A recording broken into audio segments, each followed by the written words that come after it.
Luman, Hello, mate. You're right. you looking like you got some sun, my friend? I mean, Dubai and Abu Dhabi especially Dubai, is way over the top, in your face, Okay. ostentatious. It's not my kind of place, but it's great for families. And looking sharp as well. I can see the trim going, the Uh, haircut going. that's a 1 o'clock in the morning trim. A 1 o'clock in the morning trim. Yeah, Zach Why took are you me getting on a? the night before coming back. Yeah, it's just that's what goes on over there. Welcome to a different corner, a fantasy football podcast. I'm Manish Verma. Now, was your game week a kick in the chest, Jeremy Doku style on your opponents, or were you the Alex McAllister in this scenario, left in a heap on the floor in your mini leagues? The game week isn't over yet, though, so you could still be pinning all your hopes on a Dominic Solanke return. Like something like 2 million of us are, by the way, like about 2 million players have him captained for this game week. But here to discuss all this with me is, of course, Dr. Luman Ali Luman. How are you, my friend? Oh, that's the first time since we've done this podcast that I've started with a sharp intake of breath. That says it all. I mean, Is that that a says sharp intake of breath because of your game week score, the City Liverpool result, and what could have been, or what the next game week holds, which is nothing? What is that inhale, that sigh, that great sigh for? well, it's a bit of everything. I mean, we'll start off with the Liverpool game. I mean, if you watch every Liverpool game like I do, you'll know that Nunez gets a bad press because he misses so many chances, but Luis Diaz is just as bad. Luis Diaz is a terrible finisher. So when he was through 1-on-1, was I Hmm. surprised that he missed? No, but does that make the disappointment any less? Definitely not. It was, oh Hmm. my God, we should have won that game and had that little bit of cushion. But it's made things interesting. We're in a three-way title race. How are you feeling as an Arsenal fan?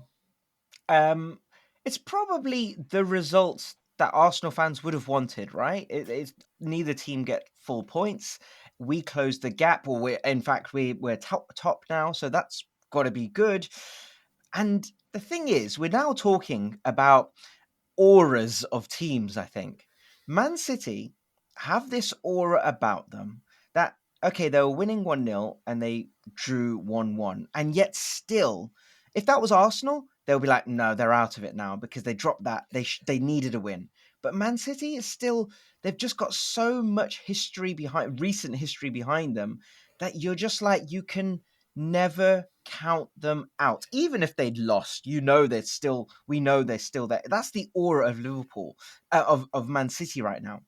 With Liverpool, and that Arsenal fan said, I wanted a Liverpool win because their squad depletion, obviously, this season is tough. It's really hard on Liverpool. And of the two teams, Man City and Liverpool, Man City are less likely to fall, whereas Liverpool are. I think that's probably a little harsh, but from an Arsenal perspective, of all three, we're probably the most fragile because we've not been there and done that in 20 years. Liverpool and City, then, you'd have to say, I don't know if you agree, who are most one is more fragile. You'd think Liverpool have got more chance to falter than Man City. So we were kind of, if anything, apart from a draw, we'd have probably wanted a Liverpool win. Saying that, the performance that Liverpool put in, what Klopp is doing with the bare bones that he's got, the young players he's got. I mean, talk to me about that. Just from a managerial point of view, like what he's getting out of this squad, man. Absolutely phenomenal. I mean, you've got reserves and youngsters stepping in, and it's quality is one thing, but effort and drive and determination and attitude is something else. Mm, And a good team to contrast us with is Chelsea, even though they won last night. When you watch Chelsea play, you don't get a sense that the players are really, busting Mm, a gut. mm, With these Liverpool players. You are so mm, I'm shocked that we are where we are with as many injuries, but this is why we're gonna miss this manager because he's able to elevate performances in a way that it's hard to find any other manager that can do that. I think overall, I think Man City will still win the league. mhm, What's not really being spoken about is that Man City this season have had a massive drop off compared to last season. They're not as good, mm. but yet they're there. I know I'm gonna, put a dampener on things, but Liverpool, get a free pass. They are doing a lot better than anyone expected. No one expected them to be in this position. Mm, Arsenal should be disappointed they don't have more points. mm. If you consider this, at this stage last season, Arsenal were in a far superior position Yep, without Declan Rice, yep. David Raya, and Kai Havertz. So, for all the fanfare about Arsenal, in some senses they've regressed, right? In some senses they've regressed, but in other senses, Mhm. this is what from now on till the end of the season we're going to see if they've learned their lesson from last season about being tough and riding it out. So now we're Mm. going to see the real Arsenal from here on in, and that game at the Etihad is humongous. It's interesting what you said, and I was just googling over on the other screen here, Premier League table at this stage of the season last year, and you're right. Like at the moment, Arsenal are on 64 points, and last year, this same time last year, Arsenal were on 69 points, 5 points better off. Our Hmm. goal difference is better at this point in the same stage of the season, but of course, it's points which matter. Saying that, Arsenal are on what is it, an 8 game winning streak. And when we talk about Man City putting a 10-11 game winning streak together, we're not too far off that. And we have got Man City to play. I think we've got Spurs to play soon as well. So yeah, that could be all come to an end. But Arsenal, you're right. We've got to show as Arsenal that we should be in that conversation because I feel like if we don't, or if we have that same sort of crumble as last season, losing to Man City, if that happens, it happens, right? But if we have that sort of Brentford, if we lost to Brentford this weekend, or drew to Brentford, or we did something similar that we did last season to West Ham, I think it was, or Southampton, I think it was, then I think a reputation starts growing about, oh, Arsenal can't do it sort of thing. And that becomes a bit of a self-fulfilling prophecy, doesn't it? So I think you're right. I think the pressure is on Arsenal to be the guys. But and obviously, Man City have got to still go and do something, right? They've still got to win load of games, and a draw away to Liverpool isn't bad. But if they want to be champions, they have to also win these games. Liverpool, you're right. They're probably not expected to be there. But with a manager like Klopp, with Van Dijk now coming into this form, oh boy. And we always say defense wins you titles, right? And I Hmm. know around him is difficult. When you've got Mo Salah, and you've got a midfield that now exists, I think, right? Endo, McAllister, I Yeah, think those, you've got that. I can't see why you'd necessarily be the underdogs in that three-way race. I think it's just a case of like Arsenal are free flowing. Man City have got the pedigree. Mm, Liverpool, we just appear to be pushing ourselves to the limit, and it's like how sustainable is that? I think mm. that's why I say we're underdogs. It's just how we're going to the well just too many times. But one other thing I'd like to take away from all of this: to what extent is Erling Haaland a flat track bully? How how often do we see him in these big games? I'm talking about Mm, Champions League as well. Where mm. just goes missing. Wow. Well, you know what? There was a really interesting moment in the game where Erling Haaland had the ball and he's only got Van Dijk in front of him. Obviously, the play's coming back to cover, but it was basically Haaland versus Van Dijk. Straight run. I've got the ball. I'm going to try and go past you. And it was fascinating. The moment was just fascinating, right? This unbelievable force who's just taken the league by storm since he's come in, Erling Haaland, going at you. But he's up against the best defender of the Premier League in the last, I don't know how many years. And let's see what happens. And Van Dijk, I thought, handled it. Like, he got a shot off, but it was no way near the venom, the viciousness, the Yeah, ferociousness that you'd want that shot to be hit with.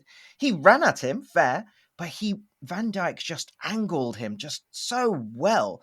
And then my mind cast back to a Thierry Henry. For some reason, I've been watching a lot of Thierry Henry compilations. Once you watch one, all of a sudden the algorithm spits millions yeah. at you. And oh boy, you know, prime Henri, and I know it's unfair to compare, Carragher. but when you're talking about I'm going at you, boy, Thierry Henry just left top defenders Yeah. in the dust. It was unbelievable. The Madrid one really comes to mind. Like, I'm just gonna go at you, try stop me. And he just went through. He went I, through, and it was just a great moment, I thought. you surprised me there. I thought you were going to talk about the Liverpool one. The That's the Liverpool one that one, yeah. that he was on a tear with that one. The Liverpool one, he kind of played a few. Like, he got Carragher to fall over. The Madrid one is just because it's at the Bernabeu. It's Real Madrid. These are like he just went through solo, and this was like Haaland Van Dijk for me. It's like one on one. Let me see, and Van Dijk won it for me. Yeah. I'm not. Look, Haaland's had the odd game like at the Etihad last season against Arsenal. He was sensational, but Mm, Arsenal completely crumbled by that mm, stage.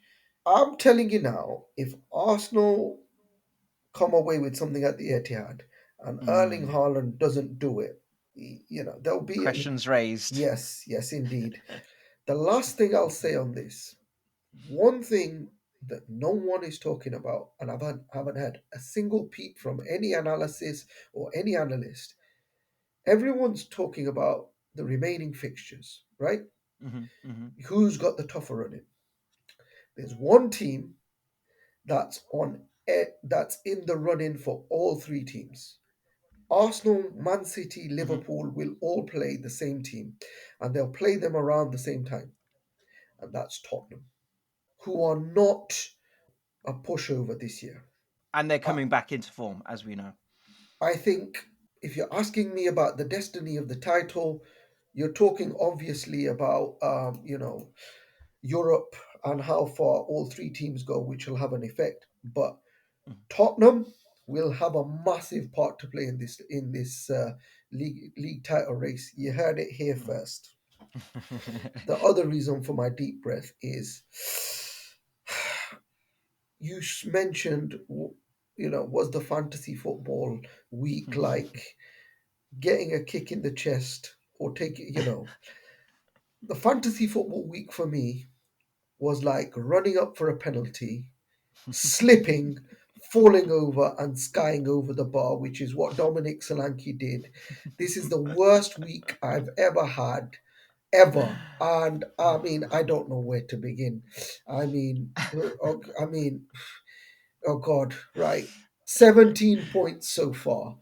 Uh-huh. Right. 2 points for Ariola, who the week Mhm. before gets 13, who's on my Mhm. bench. Absurd. Gabriel concedes at home. All right. Branthwaite, I wasn't too fussed about. Doty, he got 1 point. Doty, 2 points. Not too fussed. Mhm. Foden, 2 points. Saka, 2 points. Bowen is the one that I got really annoyed because I put him in off the back of his 20-point performance. He got 5 for me last week, 2 this Mhm. week. Mhm. Um, yeah, forget it. And then this is the one. Haaland 2, Watkins 2, Solanke 0. Horrific. So, this week I bought in Solanke and Doty last minute. I wasn't going to Oh. bring Solanke in. I wasn't going to bring him in because of his injuries and the fact Mm. that he might not start. But I thought it's too good to pass up, and everyone's going to be doing it. So I got him in. When I was looking at my team on Saturday morning, Salah was on my bench, and I thought, can't leave Salah on the bench. He's playing Man City and he shows up in big games. So who to take out? Bowen's got a home game, Saka's got a home game, Foden's in form. I'll put Cole Palmer on the bench. Oh, God. With that logic, Lumen, I'm completely with you. I was in two minds about starting Cole Palmer, not starting Cole Palmer.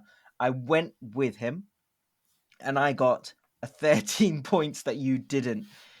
The logic makes sense. Salah, you can't drop. Bowen is at home. Has just bagged a hat trick recently. Saka's on fire recently, and Foden's on fire. Could you have dropped a striker? Probably not. Haaland, how could you not? How could you not have it? Well, maybe, I don't know. We talked about him being a flat track bully, but really a £14 million striker. How can you leave him on the bench? Yeah, Solanke, Watkins. Watkins was the real disappointment for me. Like, come on, 4-0, they got battered. But yeah, I mean, it's a killer when you have 13 points. I think a goal and an assist for Cole Palmer And three against bonus Newcastle. points. And 3 bonus points. Oh my gosh. Cole Palmer saved my game week. I had, yeah, nothing at the back. Areola, Gusto, Kiwior. I brought in Smith from Bournemouth at the back, 0 points. De Bruyne got me an assist. I was like, wow, finally something. And Cole Palmer. Otherwise, twos everywhere else. I do have a Bournemouth defender yet to play and Solanke as a captain yet to play a second game. But you're talking about your worst return ever. Lumen, check this out for a stat from the official Premier League FPL Twitter account.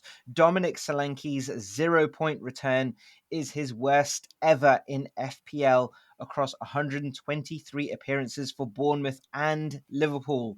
Just the 1,021,585 new owners and 2,057,738 captainers let down in game week 28. Ouch! Yeah, But he can still redeem himself, Lumen. yeah. But everyone's got him, so my I've dropped from 80,000 to 165,000, Oh my and gosh. it's make no mistake about it. I needed to do well this week because of what's happening next week, which we'll touch on. But if we're talking about, expertise, right? Mm-hmm. I have to question yours here. I knew this was going to come up. I knew this was going to come up.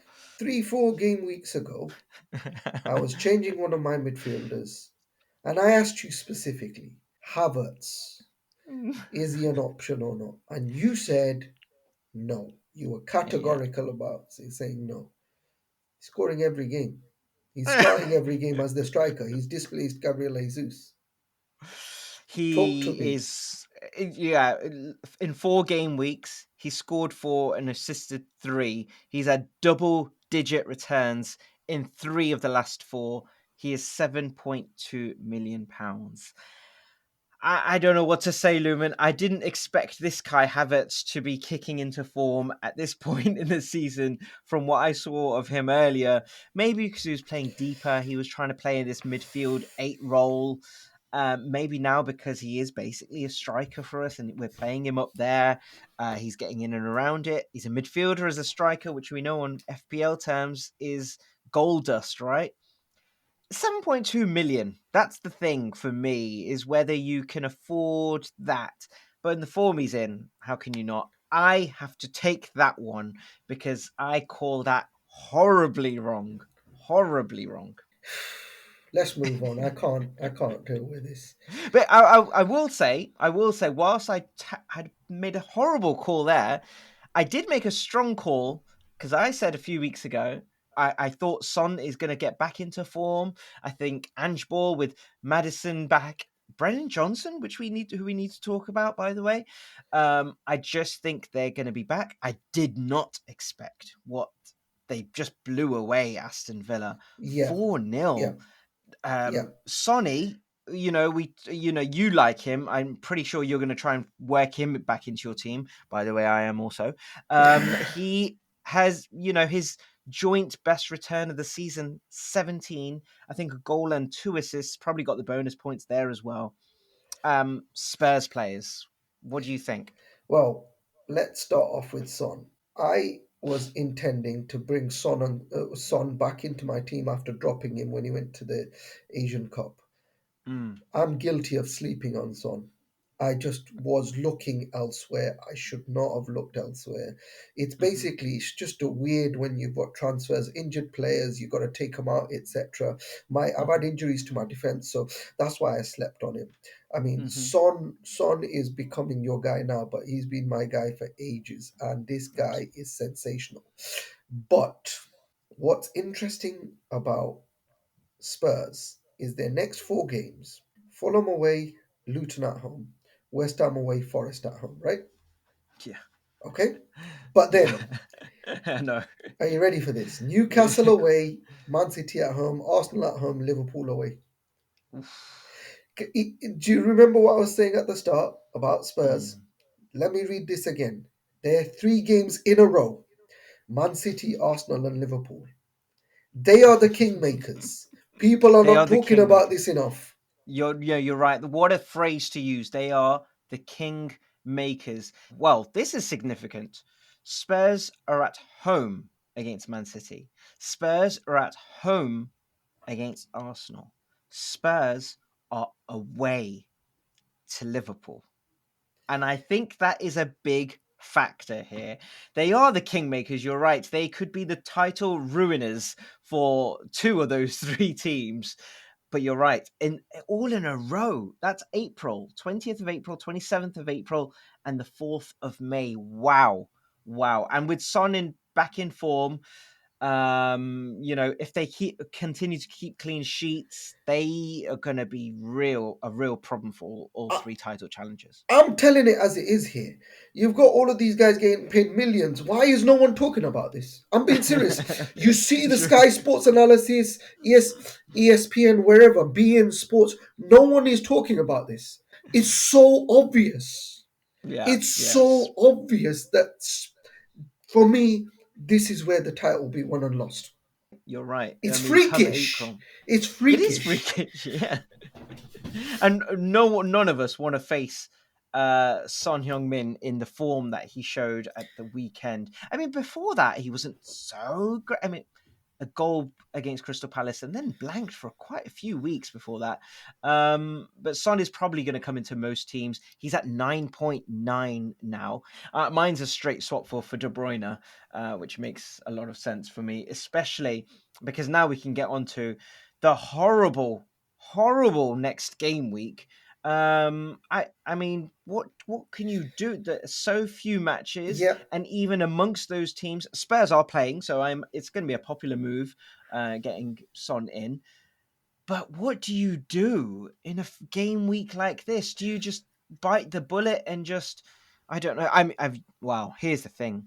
I'm a sucker here because I've already used, accidentally, by the way, some freak glitch of the game. I'm not taking any responsibility for it, but my free hit went a few weeks ago, or was it bench boost? I No, can't bench remember. boost. It was bench Was it boost. bench boost? Was it bench? I don't know how that happened.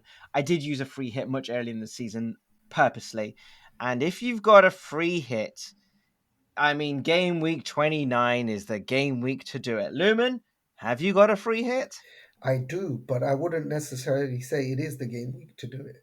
No? Yeah, because you've got two options. You either Mm. use it for this game week, or you save it for a double game week. Hmm. So those are the options. We There are took, only four games: w- w- Burnley, Brentford, Luton, Forest, yeah, Fulham, Spurs, West Ham, Villa. And thing is, of all those fixtures, I think most FPL players have probably got West Ham and Villa players in their team, and they're playing each other. So that's another kicker. yeah. There's so many bad things I, happening this game week. I'm doing my move for this week with the long term in mind. It won't be a move for just this week. It'll be a move Mhm. for, the rest of the season. I'm going big. I am going big. Go on. No, no, no. You'll have to wait and see. Oh, You'll okay. have to wait and see. But I am going in. But um, I'm still looking forward to your wild card. Yeah. So I promised to play it a couple weeks ago, and actually, I didn't. It didn't make sense then when I looked at the fixtures that week. So it's probably not going to be this week because what's the point? But the week after, that's when I'm looking at it. But I mean, it's so. I mean, Arsenal don't play a game now till the 31st of March. How And they play mad Man is that? City. And they play Man And they City. play Man City. But that is Liverpool are at home to Brighton then, and that's where my wild card will be because I need to fit it. Oh, by the way, Spurs are at home to Luton. So but that's when I want to fit in Salah. I'm trying to squeeze in Son if I can, and then just dot around other players. Yeah, I'm going to be Yeah. looking. I'm going to be looking at the same Spurs players that I had until things happened. So I had Van der Ven in, and he got me Mm, returns. He got injured. Son again. He went to the Asian Cup. Madison, I never really had him. Not because he's not any good. It's just because there's a lot of mm. midfield options this season. Mm. We're I, also getting to the stage of the season where I think so. It's 10 games left, and it's almost like a 10-game mini league. I've heard it been described as. I think Mhm. it's almost maybe we're not quite there yet, but it's football's almost equivalent of like the playoffs in the Yeah, NFL or basketball. We're yeah. kind of getting there, and that makes me my thinking go to well, who's got anything to play for? So you got the title contenders, of course. So Hmm. City, Liverpool, and Arsenal. You got top four contenders: Villa, Spurs, Man U. Yeah, maybe. And then you've got European places. You're thinking West Ham, Brighton, possibly. Then you've got the relegation guys. I think Burnley and Sheffield United are out, but you want to maybe getting in. You looking at like a Luton, Bournemouth is still kind of a little bit in there, are they? Crystal Palace are Mm. they kind of a little bit in there? Brentford are in there. But otherwise, I don't know if I care for anyone at Newcastle now. Have they got anything to play for? Chelsea now, have they got anything? Basically, from ninth to about 14th, I'm not sure if I really want to invest in those players because, I mean, they just got to see the season out now. I know it's 10 games, a lot can change, but it just feels like, really. It's kind of top or bottom, really, now. So, on that rationale, are you going to transfer out Malo Gusto and Cole Palmer? Well, Cole Palmer was my one potentially to save some money to get in a much cheaper midfielder elsewhere. But the problem is I think I read something like his double-digit returns was only one less than Salah or something like that, and Yeah. it's like, oh gosh. Let's just do a dear doc. I'm going to make it up because I usually write these things down. But you are, of course, a doctor of history, the good doctor. So it's only right that we come to you for some advice, Lumen. Game week 29 is looking awful. If you are not throwing in one of your, I don't know, free hits or whatever you might have, where do you invest? Which player for which team do you go for other than Sonat Spurs? Other than Son at Spurs. Uh, um, I would say other Spurs players. Yeah, Pedro Porro. I've never had Pedro Porro, but I've that never had guy's Pedro returned. Porro. That Yeah. guy's returned for plenty of people. Madison, Pedro Porro, Madison, those players. Mm. I think if for the rest of the teams, the players are a bit streaky. Is the best They way are a to bit describe streaky. it. I mentioned him earlier, but Brennan Johnson, they signed him this season from Forest, right? He's got how many goals? 4 goals and 7 assists.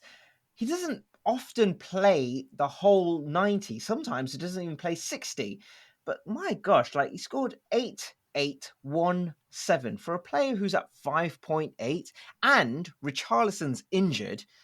I'm kind of tempted by. I mean, Son's the obvious one, but if you're looking at cheaper, I like Brennan Johnson. Yeah, Yeah. that's a good shout. You know what would be a successful season for me now? If I can get within 50 points of you. I am currently off. What am I? 80 points. If I can claw back 30 and get within 50, I'd say I'd take that because I've fallen off hard. Listen. You were in a similar position last year, and then my PTSD kicks in with Callum Wilson, and you clawed it back.